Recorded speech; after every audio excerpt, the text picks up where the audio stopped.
with other tea aficionados. My name is Lauren, and this is my rooftop here in southern China. This is my dog, Huang Huang. This is my cat, Huzi. Huzi means tiger in Chinese. Anyways, I'm back at it with this bud brick today, and I've just been hacking at it. It's one of the most dense bricks I've ever encountered. Not the most dense, but it's right up there. And it requires some force and carefulness. You could easily accidentally put the tip of this through your finger or something when you're trying to break into it. So definitely exercise caution when dealing with bricks like that. But I've got the charcoal stove, the Chow Joe stove going. And I've got about 8 grams in my Gaiwan. And so I'm just going to do a nice little rinse. Just kind of get the party started here. But yeah. Hope everyone's doing well out there. What a nice rinse. I love how the water flows out of this particular Gaiwan. So smooth. But yeah, nice day today. Chinese New Year kind of rounding down now. Kind of back to business, although I work every day. So finally got a nice long video out on YouTube. It wasn't as long as I wanted, and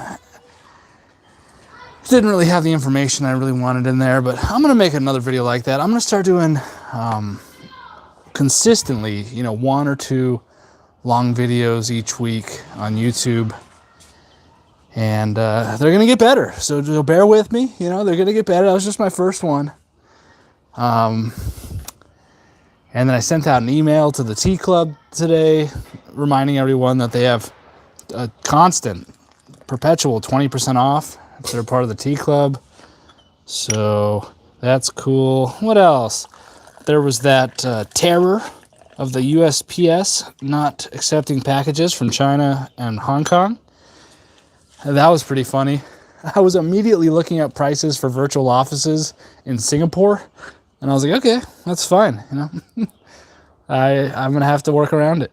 And so, yeah, using a UPS or FedEx out of Hong Kong would be a little bit too expensive. But yeah, if I had to stage tea in like Singapore and just like ship my tea to Singapore and then like once a month fly to Singapore, $200 round trip from Hong Kong. I mean, it's a 4-hour flight.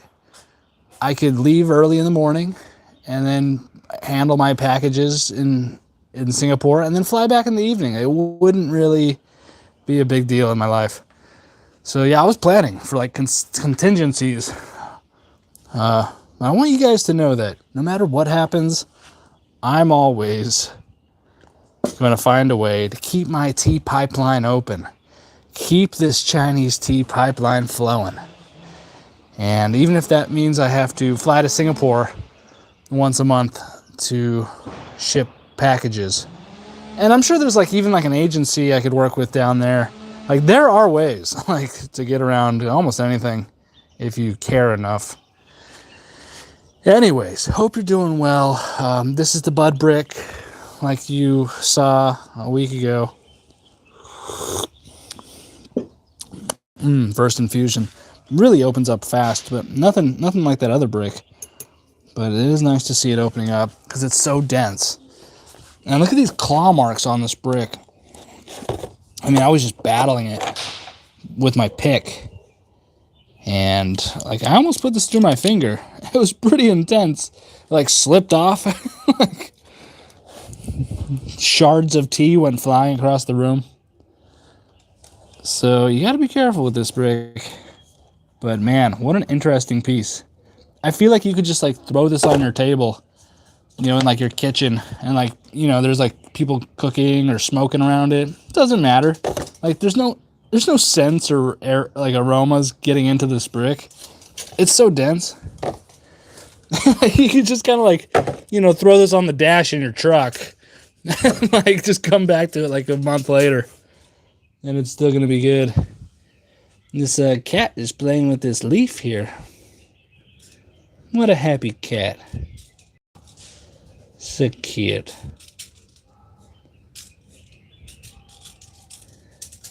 Whoa.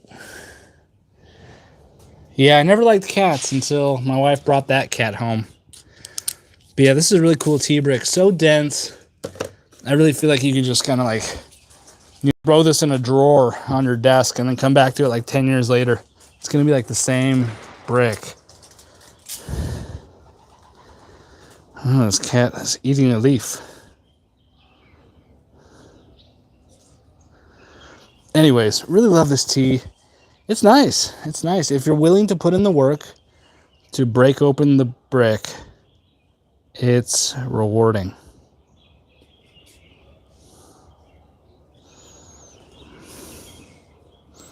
Anyways, let's keep it about tea. So, yeah, this is just the first infusion. It's nice. It's nice. A little bit more cooling than that other brick. And when I say that, I just mean like kind of like a minty feel in the mouth. This will be infusion number 2. Plop.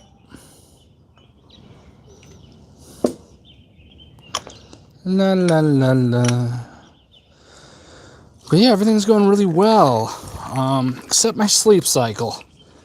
Longtime members of the channel will know I love to complain about my on-again, off-again love affair with waking up at 5 a.m.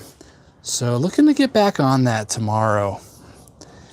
And yeah, just maintain it. It's like a form of self-harm where you're like abusing your hormone levels. Like, I'm gonna wake up at 5 a.m. tomorrow, and then the next day waking up at 11. It's just these wild swings. Can't be good. Anyways, not too worried about it. I'm gonna lock it down tomorrow. Hope everyone's doing well out there. You know, the tea community was kind of in like panic mode because of the USPS Hong Kong China post shipping thing. But yeah, I knew it would kind of blow over fast. People were reaching out to me like, oh, what are you gonna do? I'm like, nah, I'm not too worried about it. You know, I've got at current sales rates, like I've got like a month of inventory in Oklahoma. And you figure so many people are being hurt so much. I mean, like every hour that commerce pipeline is shut down, it's like billions of dollars and of people, of like small businesses and stuff. So yeah, I figured it would be short-lived, and glad it was. Glad it was. But I want you guys to know, no matter what, like if I have to, you know, get a little office in Singapore going, I'd fly that tea myself to the Bahamas. Once then. Then what? Look, if I have to fly this tea to Mexico and, you know, drive it across the Tijuana border, I'll do it. I'll do whatever I have to do to get this delicious tea into the hands of tea aficionados. That's my mission. That's what the tea aficionados and Gaiwan gang members have entrusted me with. That's my mandate. Delivering high quality tea to America. It doesn't matter what governments are doing. I'm going to fulfill my mandate. Anyways, I hope you guys are doing well out there. A little bit cloudy today. Air quality is a little bit down. I think that might be some of the factories firing back up from the Chinese New Year kind of coming to an end. So, yeah, it seems like perhaps air quality is a little bit poor today. I mean, this could be some fog. It's hard to know. It is kind of cloudy in general. But that nice sun, not present today. Oh, it's okay, though. You know, if every day was really sunny, like growing up in Southern California, you don't really appreciate it. In fact, in my life, I found it's the contrast between the good times and the bad times, which give the good times any meaning. Like if I told you, like, right now I'm living in like some of the best times of my life. Like to someone who's like, you know, millionaire or like super satisfied, big business, they might be like, what? I would be so depressed if I was living like that guy. But man, I've had some tough times, and right now it's just like every day is just a great day compared to how I've felt in the past. So it really is that contrast. And so don't look at the bad times as really that bad. I mean, the silver lining is that when it gets good, and it always will, I mean, bad times don't last forever. When it gets good, it'll be the memory of those bad times that'll just remind you how lucky you are. And I just find like every day I just welling up with gratitude. Oh, so lucky. Anyways.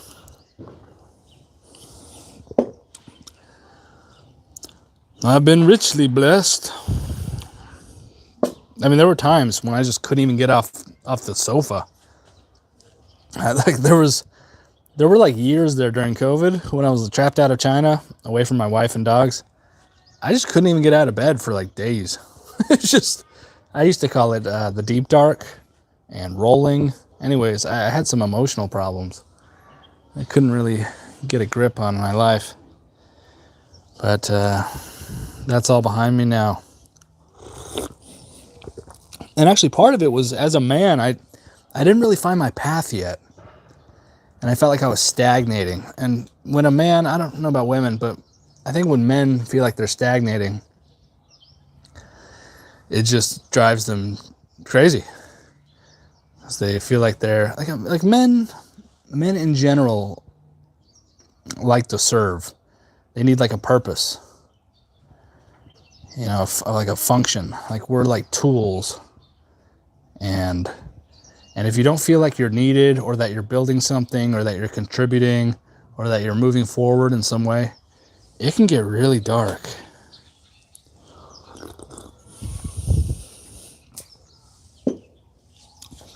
So I'm just feeling so blessed, so lucky to feel like I'm really on my path with this tea business. It's like a dream come true. And I had other businesses in the past, but I couldn't fully commit to them for various reasons. This is the first time I've ever been fully committed to a business. 100%. All in. I'm all in with my tea connection. And it's so relieving. It's like a weight's lifted off you when you really decide you're all in. It's like this anxiety of like, oh, what's the next? Is it crypto? Should I flip houses? You know, should I start a gym? Or maybe I should start a bar in Vietnam. You know, like when you just fully commit and fully decide, it's so relieving. It's like I don't have to worry about the stock market or housing or the gold price or what crypto's doing. It's just the tea business every day. And so that singular focus, it's just been so like rewarding for me just to finally feel totally singularly focused. It's the best feeling ever. And every day I just work on the tea business. And it's just so rewarding. It just makes me feel so good. Like every day there's like a little bit of progress. Like, yeah, I posted a ton of YouTube videos and only have, 259 subscribers. But just a little bit of progress every day. And then to know that you're fully committed, for 5, 10, 15, 20 years. Like when you really commit like that, it doesn't even matter what happens today or tomorrow or next week. Like you're in it for the long term. It's really like a long-term relationship too. Like I'm not going to let this video didn't do well.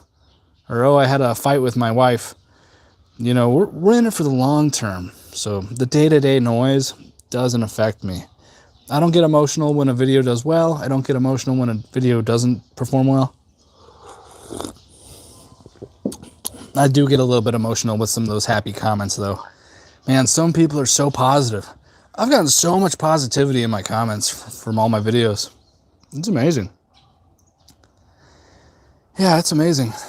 I'm just living out in China, pretty isolated. I mean, I don't have any foreigner. I don't have anybody that's fluent in English that I see on a regular basis.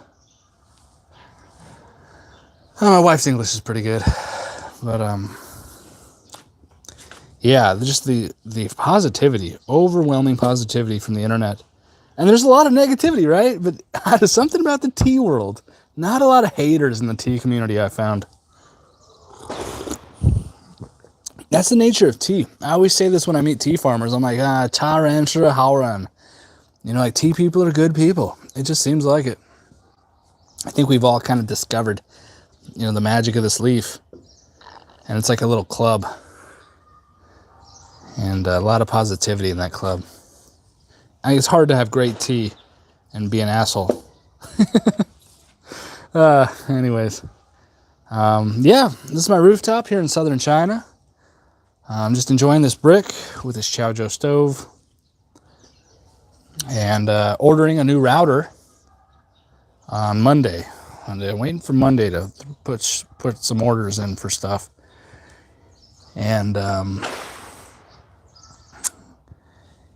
yeah, so every Monday is when I'm going to start doing purchasing now. I'm going to get real disciplined about it. And so this Monday, one of the things on my list is purchase a router. So that should improve my stream quality. And yeah, I know there's some complaints about the quality of my stream. So I hope that helps. And I really love doing live streams, even if they're a little bit rambly. And perhaps I should be planning them more. But I'm going to be doing this like every day. So, you know, they'll evolve over time. And there may come a time when they're more like scripted or more information rich or kind of value packed. But yeah, at this point they're a little rambly. And it's not for everybody, I understand.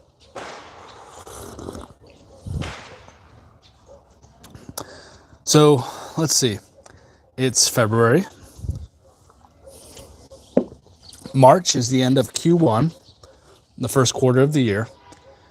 My goal is to have decent workhorse teaware on my website in March. That means like a basic, like all-in-one set for dry Gongfu brewing. Like this. This is like dry style, right? I don't have like tea pets. I'm not like pouring water into a base or tray. This is like a dry Gongfu setup. This is what I prefer. Super mobile. You know, I'll take like this setup all across the country. I'll take this to, you know, anywhere I travel. You know, to Thailand or Vietnam. I'm going to Japan this winter. This is how I'm going to travel. Not with the Chaozhou stove.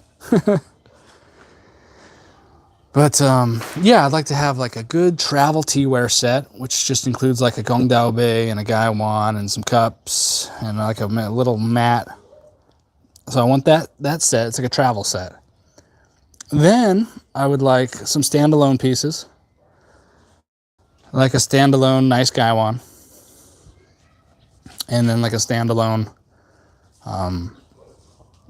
nice teapot. Nothing fancy, but just something like workable. And I already have some prototypes I've been looking at. Actually, there's one that I bought it right off the desk of a farmer in Liu Bao town, and I want to start selling one just like that. So I'm going to find where they're made and try to figure that out. So, like the travel tea set, I want that. Just basic workhorse. This is not like artistic creations, you know, family heirlooms. This is like workhorse. Like, okay, I just want to make great tea every day. So, but like good workable quality. So that travel tea set, and then like another like nice Gaiwan, kind of standalone, nice teapot standalone. And then this tea mat here, which it's handmade by some lady who makes them for the Japanese market. And she refuses to sell them to me at any sort of good price. Actually, kind of an absurd price, like 400 RMB each one, which is like $56 each. I'm like, come on, lady, I'm not going to give you $56 for this. But it's like her little artistic creation, and it's really cool. But you know what? I'm going to make this. I'm going to start manufacturing this tea mat. And I don't think it's that hard. So I'm buying a sewing machine, and I'm gonna learn how to make it. And yeah, it's like tannin stained denim, and I'm gonna start making this. And yeah, I'll probably even sell this like locally here in China, because because this lady's just ripping everybody off. 400 RMB for this? Are you kidding me? But I get it. Like, it's her hustle, and good for her. But I want to make this, make it cheaper than that. Anyways, so yeah, March is all about tea wear. What's February all about, you ask? Well, I'm glad you asked. So this month in February, for the business, I would like to get, they call it a lead generator. And essentially, it's like a piece of value where someone would trade me their email address for. And so I've been thinking, I want to make like a little ebook or like a PDF guide to tea. Like, I was thinking like my top 20 Chinese teas. And it would just have like my personal experiences with like maybe 20 of the most popular Chinese teas, or like my favorites, like my favorite 20 Chinese teas. And that would just be something that people could, get on my email list, and then I would send them that, or they would, I would like email it to them. And email is still a big part of business. And sometimes we think we're living in the future and it's all just about videos and stuff, but email is still like the backbone of business.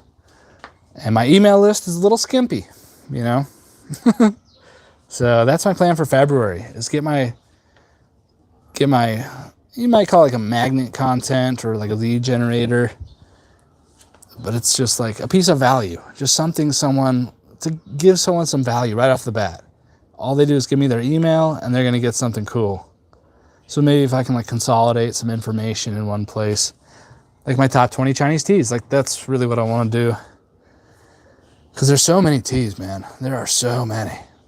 And so if you could just, like, I kind of think back to like when I was just getting into tea, it's like, yeah, like half the fun is discovering all these different teas. But at the same time, it can be a little bit overwhelming. So yeah, if someone could get some value out of like just my list of 20 teas I really like. So that's February. My top 20 Chinese teas ebook or whatever. March, tea wear. Good workhorse tea wear. And this mat. And then April, we got the second tea club opening. So I sold out 5 slots for my winter tea club in 45 minutes, like 10 days ago or something, which was insane. 45 minutes sold out. So I'm shuffling the pieces around the board right now, trying to be prepared to open 10 slots in April. That's my goal. So yeah, I think like mid-April, I'll open up 10 slots for that. So that's kind of my plan for kind of the beginning of the year here. That's February, lead generator. March, tea wear. April, the spring tea club. 10 spots. Open 10 spots for the spring tea club. And then May. April, May. May, I will deliver all those tea club boxes. And that takes us right to the middle of the year. Need to do tea travel. Man, can you guys believe I still have never been to Taiwan? It's starting to get embarrassing. So I need to hit Taiwan. Need to hit up my buddy out in Yunnan. So yeah, I'm thinking like this summer I'll probably do some good travel. Funds are a little bit tight. We'll see. It's definitely much more affordable traveling around China than like traveling around America or something. So yeah, I'll try to make that happen. Anyways, enough about me. how's everybody out there doing? Have you ever had a tea brick? Look at this thing. You could use this to like prop up some furniture or something. Little doorstop there. I mean, this thing is dense. So dense. And it's just incredibly dense. Amazing. Anyways, I'm going to quit rambling and drink some more tea. But yeah, thanks to everybody for checking out my long video.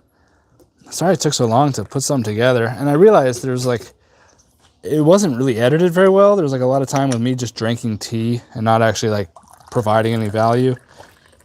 So I'm sorry about that. They're going to get better. Don't you worry. But yeah, I just had to overcome like some mental blocks about it. I don't know why it took me so long to finally get like a little long video together. But finally, got that done. So yeah, every Tuesday I'm going to post a long video. And I'm actually gonna try to do it every Tuesday and every Friday. Not this Friday. And not next Friday. But the Friday after that. Hi, Bazinga! Thanks for stopping by, dude. Are you afraid of glue in those cakes? I've heard of corona blocks and decoration of glue. Yeah, somebody has mentioned that to me before. Yeah, there's no glue in these cakes. No. And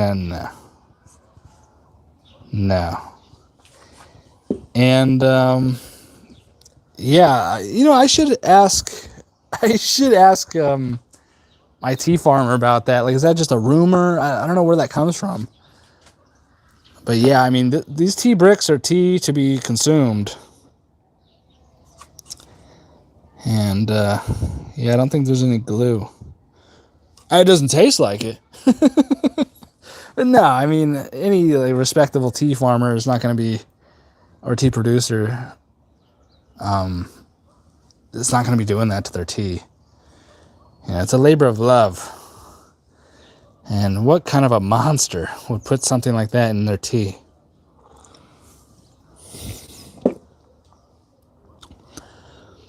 Homie caught a case. The tea that he was sipping was laced. Mess around and catch a case and start saying that the tea you're drinking was laced. I'm not buying it.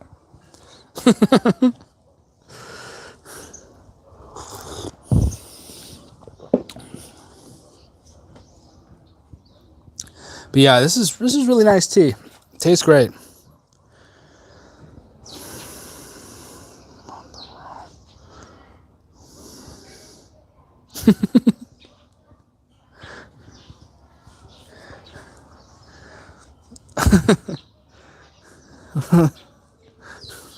Little did he know it contained glue. Oh, that's horrible. Where did he buy it from? That's who I want to find out. Like, who's the seller that's peddling that stuff?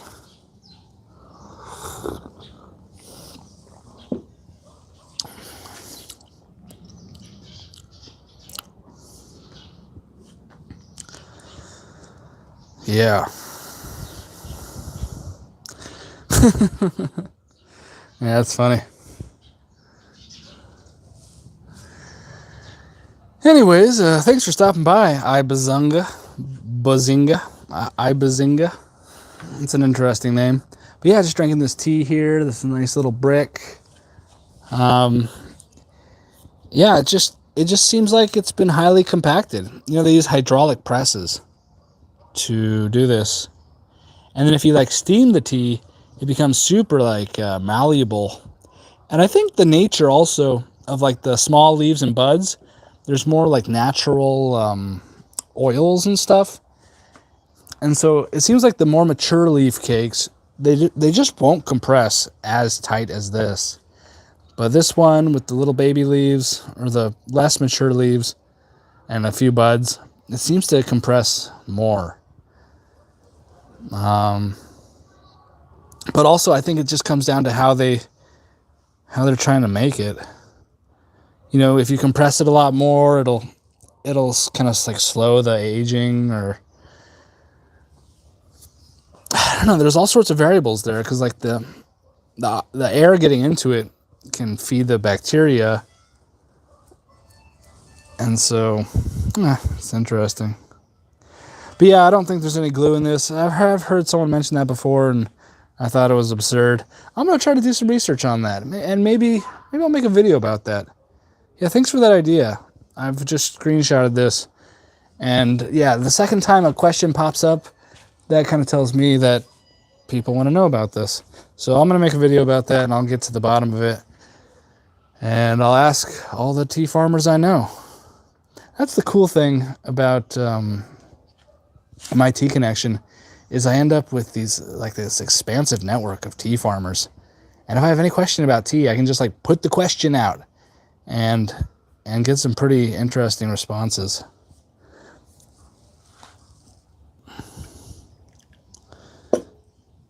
Oh, another interesting thing this year, I really want to go to tea competitions. That would be pretty cool. Make some videos at the Wuyi Mountain Yancha competitions and stuff. Fuding Baicha competitions. There are all these little local tea competitions. I'm going to find out when those are. But yeah, thanks for stopping by, Ibazinga. And thanks for jogging my memory of that question. Yeah, someone else asked me that once before also. So I'm going to make a video about that. And where is that black cat? Oh, there he is. Look, he's on top of this cage. He's just the king up here. He's just the king. Oh. Good boy, Huza. There's Huang Huang. But yeah, nice day today. Didn't wake up early. Kind of letting myself down on that one. How about you guys? Are you guys still clinging to those New Year's resolutions? Have you rededicated yourself to success after maybe falling off a little bit? Have you completely given up? I hope not. I was thinking maybe I should make the internet my accountability partner. I heard Jocko Willink would post a picture of his watch every morning at 5 a.m. and be like, time to crush it. Time to go kill it. Time to murder the game. And I was thinking maybe I should do that. Maybe that's the kind of accountability I need. Just popping up every day, taking a picture of my watch at 5 a.m. and then posting it to my stories or something. Posting it to my Instagram story. Be like, oh man, this guy wakes up at 5 every day. And he feels the need to tell everybody about it. What is that, sort of like a virtue signaling? Who is this jerk who tries to impose his early morning routine on me? Anyways. But yeah, I mean, the whole thing about waking up early is you just have to get to bed early. So late night heavy tea sessions can pose an issue. So yeah, and my perfect schedule actually has me doing the live stream in the evening in America, which is the morning here. Hey everybody, welcome back. Gosh, sorry my network dropped there. Everybody, welcome back. Gosh, sorry my network dropped there. See, that's why I'm buying a router on Monday. And it should arrive Tuesday. We should be flying on Tuesday. And actually, a new phone is arriving in Hong Kong on Friday. And I'm going to go down to Hong Kong, pick up my new phone. So next week, dude, we are going to be styling. New router, new phone. Should be elevating the level of these live streams. Oh, you're not that caffeine sensitive. I drank tea mostly in the evening. I moved on at 9 p.m. That kept me up until 2. Yeah, that'll do it. Yeah, I tend to not be that caffeine sensitive either. But, yeah, some teas are just a little bit heavier in the caffeine. And they just hit different. Tanjiro Kamado. Boy, am I glad to see you. Thanks for swinging by the old live stream here.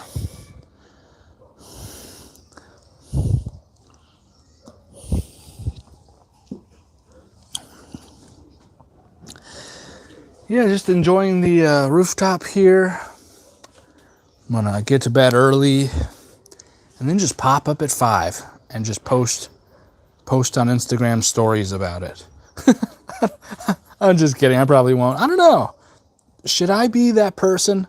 There's not a lot of people in the tea world that are really going after it. You know, you don't see a lot of like weightlifting and stuff. You'd think tea is like so synonymous with like healthy living, but it seems like the whole like fitness community doesn't really mention tea that much. Like maybe the yoga crowd, you know, which I'm a little bit of a yoga guy.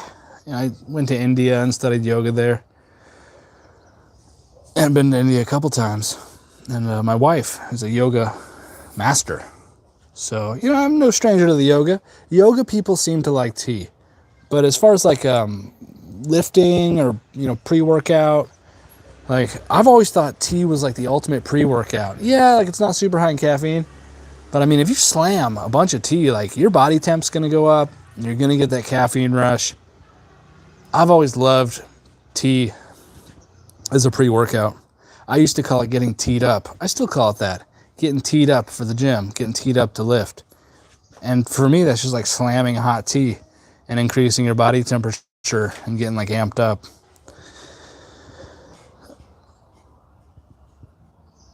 Kenya tea. Yeah, I'd like to try it. You know, I spent 3 months living in Georgia in Eastern Europe during COVID. And later I found that Georgia produces tea, and I had no idea when I was there. I wasn't fully committed to the tea business yet. But I kind of want to go back to Georgia, check out the tea. Yeah, I'd love to check out Kenya tea. Myanmar. Wow. Myanmar tea, that's cool. I was planning a bicycle trip through Myanmar, or it'd be from Kunming in China, the capital of Yunnan province. And then I was going to ride all through Xishuangbanna, through Laos, Myanmar, and then into northern Thailand. I'm going to do that next year. Epic. Oh, that's cool. So they're growing it on the other side. Yeah, it's just dense jungle out there. I was looking at that area on Google Maps, and there's no like visible border. And northern Myanmar there, it's like supposed to be a good spot. All the terrorists and stuff are in southern Myanmar, apparently. All the warnings are about southern. You know, in China, a lot of people hear that there's some like gangs that do some human trafficking in Laos. And there's a lot of propaganda and stuff, and who knows what's really true. There's been like some movies about it. But yeah, apparently northern Myanmar is supposed to be nice. Yeah, a lot of that stuff. Yeah, it's kind of like the jade or golden triangle or whatever of the region. Yeah, there's some like, I'm not sure what they're doing. Anyways, yeah, I haven't really gotten into Indian tea that much. You know, when I was in India, I would just go to these little tea stalls where they would make like lemon pepper chai or, masala chai. And, it was just kind of like low grade oxidized tea, like red tea or black tea. And they would just put tons of sugar and milk and spices or like black pepper, or lemon. It was like lemon chai, lemon pepper chai. Just so many different types of chai, but essentially with just tons of ingredients masking the flavor of the tea. So I think it was just some like low grade, machine. Like it's not hand picked. Like the stuff they're using for those masala chai and stuff. Like that's some like machine harvested, crush, tear, curl, industrial production, low grade stuff. But that's cool, Serpent Rider.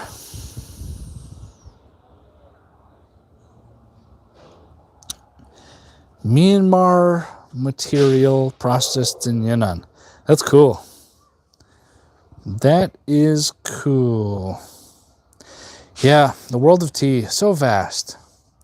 So many teas to try.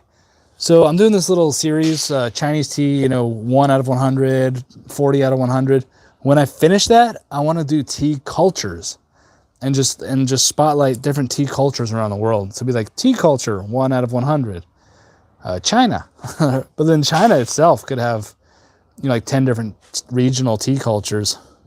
And I want to kind of highlight that.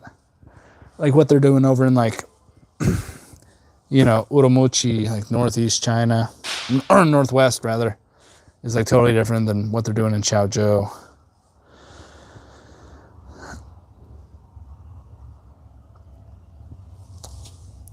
Ever want to try Europe or American tea later? Yeah, I heard there's a lot of like micro gardens in England now. Is that true? And then there's one like little island off the coast of Spain, I believe. It's like the claim to fame is like the largest tea plantation in Europe or something, or Western Europe. So yeah, it's interesting. And there's like a handful of tea producers in the United States now too. There's like that Mississippi one, and then that other guy in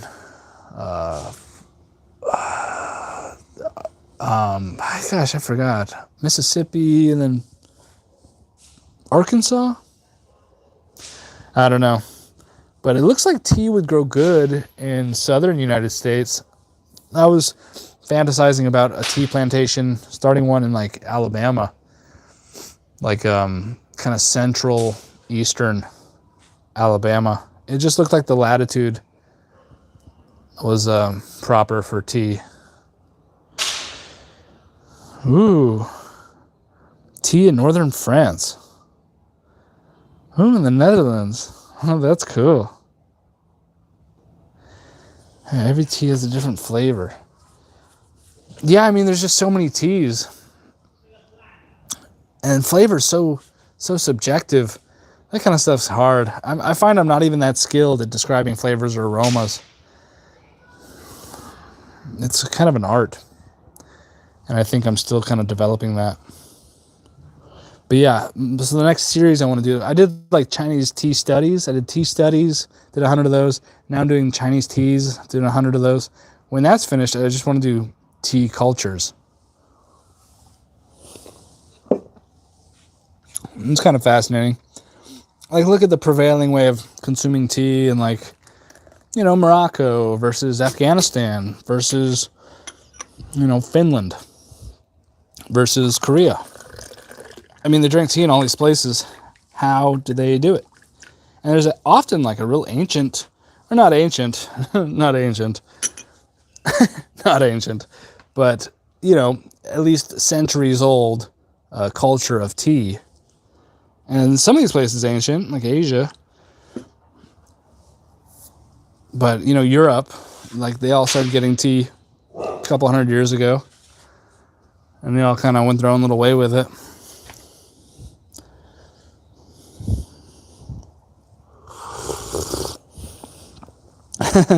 Kamado, of course, man. I want to be making matcha on the top of Mount Fuji. Living that Japanese dream.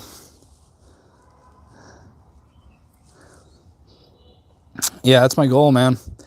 I told my wife when I hit 20,000 followers across platforms, I'm taking her to Japan. So I'm at about 10,000 right now.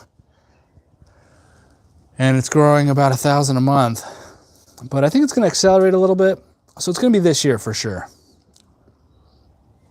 And so yeah, I'll go to Japan, probably winter, hike up to the top of Mount Fuji, and see what Japanese tea is all about, man. I've only had bancha, really, which is kind of like their low grade, kind of a lower end tea from Japan. But yeah, Japan has amazing teas. I don't really know much about them, so I really want to learn all about that. And even in the future, I kind of have these dreams about Japanese tea on my website. That would be amazing. But I want to really solidify with the Chinese tea first. So I wouldn't even think to add Japanese tea until I like really understood it and had some good relationships there. And that'll be like 2027 or something, like years from now. Like I'm going real slow with the expansion to other teas. Really want to dominate Chinese tea.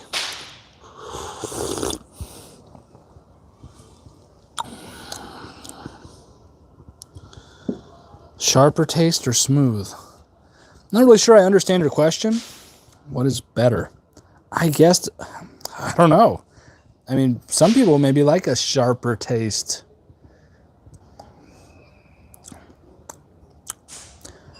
I don't know. Yeah, describing flavors is really like an art. There are books about this. There's actually one called like The Tea Sommelier. It's on my to-read list.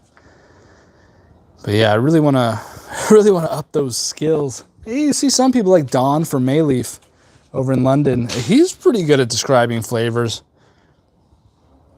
He has a real colorful way of describing flavors and aromas. I think that's pretty cool.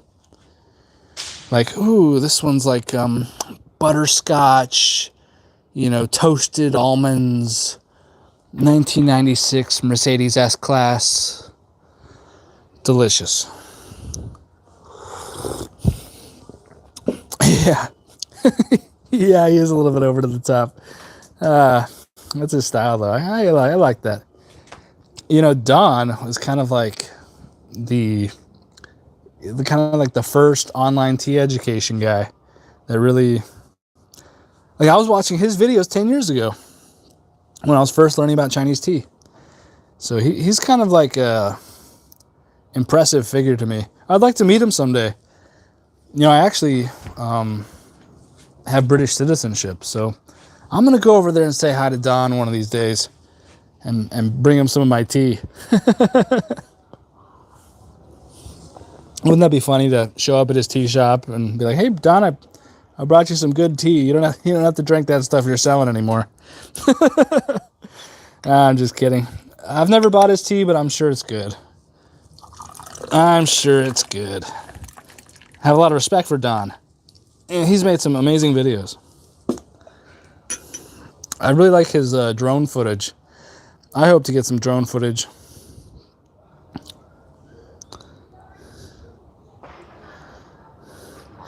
Yeah, that would be a cool collab. I just show up at the Mayleaf in Camden, his little brick and mortar retail shop, and just show up there with like a backpack full of tea. You're like, "Let's drink some tea, Don." Yeah, he was like, early on in my tea journey, Don was who I was going to when I wanted to learn about tea. I have a lot of respect for him. He's a really good educator, good communicator.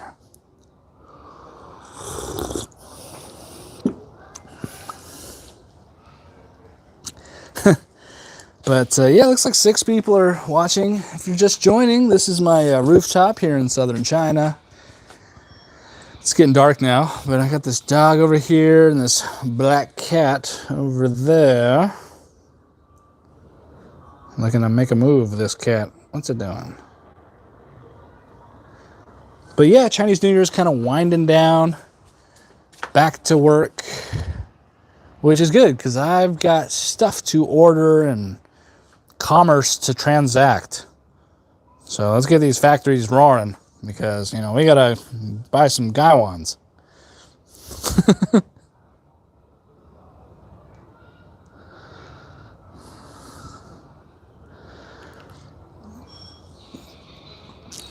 Snooze fest cake. What's a snooze fest cake?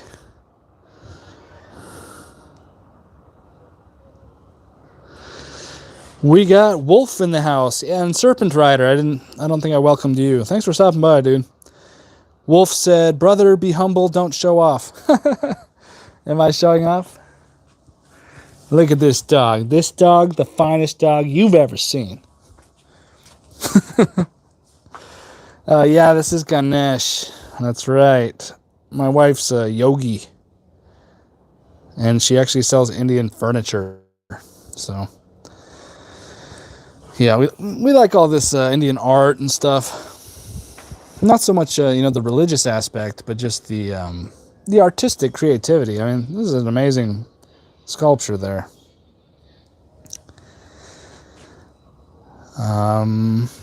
Why tea bag flavor fades so quickly?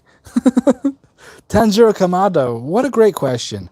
Well, the reason why tea bag flavor fades so quickly is because those ground up particles of tea, they just give all they got so fast. Flash in the pan. Here today, gone tomorrow. The faster it comes, the quicker it goes. Oh, Black Friday exclusive tea by White2T. Funny, White2T posted on one of the platforms that he was like going out of business because of the USPS debacle. And I was like, hey man, I commented, I was like, hey man, you want to go halves on an office in Singapore? So we could just ship our tea to Singapore and then just ship it to America through Singapore. The Singapore Connection tea. Anyways, whatever happens politically, my tea pipeline out of China is going to stay wide open and, in fact, expand. I will not cow to pressure. I will be exporting the highest quality Chinese tea through any means necessary. Even if I have to get a speedboat and start running this tea to Singapore myself.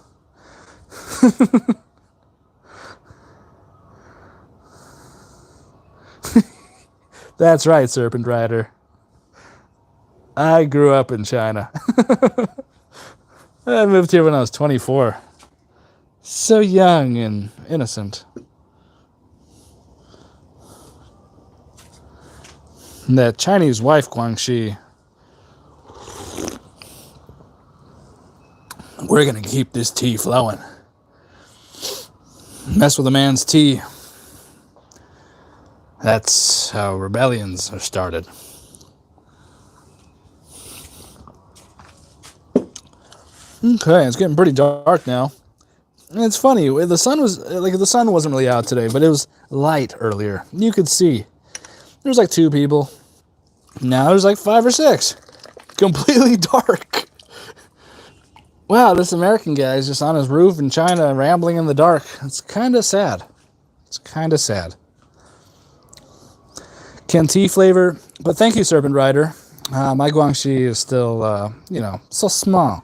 My Guangxi is so small. Denjiro said, can tea flavor taste like fruit flavors? It sure can, buddy. Dansong teas, from the Phoenix Mountains in eastern Guangdong province.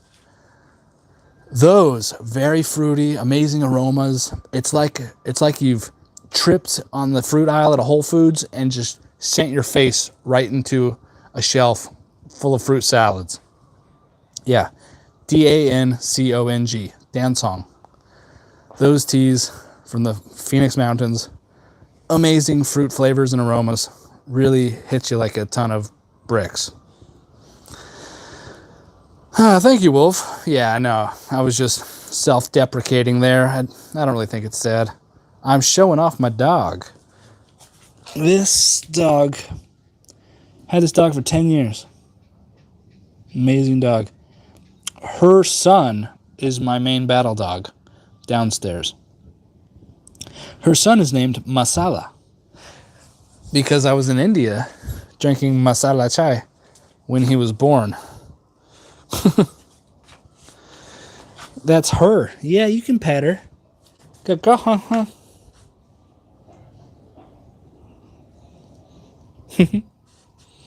She's so cute. It sure does, Adarsh Yadav. Thank you. Thanks for stopping by, Adarsh Yadav. Yeah, I used to make, when I was in India, I was making masala chai. I had a little kitchen in this, it was like I was renting a room. Like this yoga studio had us rent rooms in this house next door. And we had a kitchen. So I bought all the spices, the cardamom and the cloves, and just mashed it up and made delicious masala chai.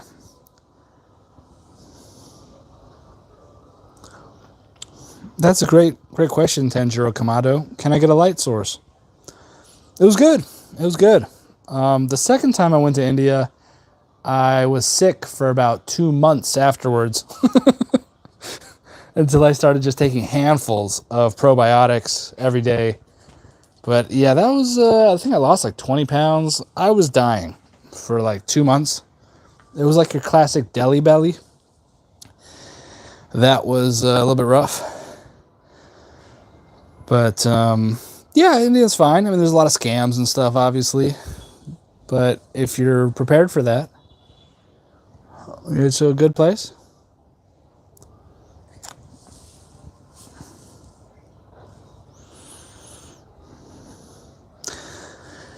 Yeah, I think I'm just going to start doing morning live streams. So that'll be evening in America. But yeah, I think I'm going to let you guys go. It's been almost an hour. But yeah, this nice brick today. Super dense brick. And I'm going to make a video about the conspiracy theory of glue in tea bricks. That's an interesting thing. Anyways, thanks for stopping by, everybody. Adarsh Yadav, thank you for stopping by. And Tenjiro Kamado and Wolf. Wolf stopped by, and he was really cool. And Serpent Rider, my man. And Ibazinga stopped by and had an interesting volley. And yeah, thanks for everybody stopping by. And I look forward to seeing you again next time. I'm probably going to start doing morning live streams. I think that's going to be more conducive. But thank you so much. And I wish you guys all the best. And yeah, I guess I'll leave you with this lovely brick under the light. Look at this brick. And it's only 50% glue. So there's at least half tea there. Thank you for stopping by.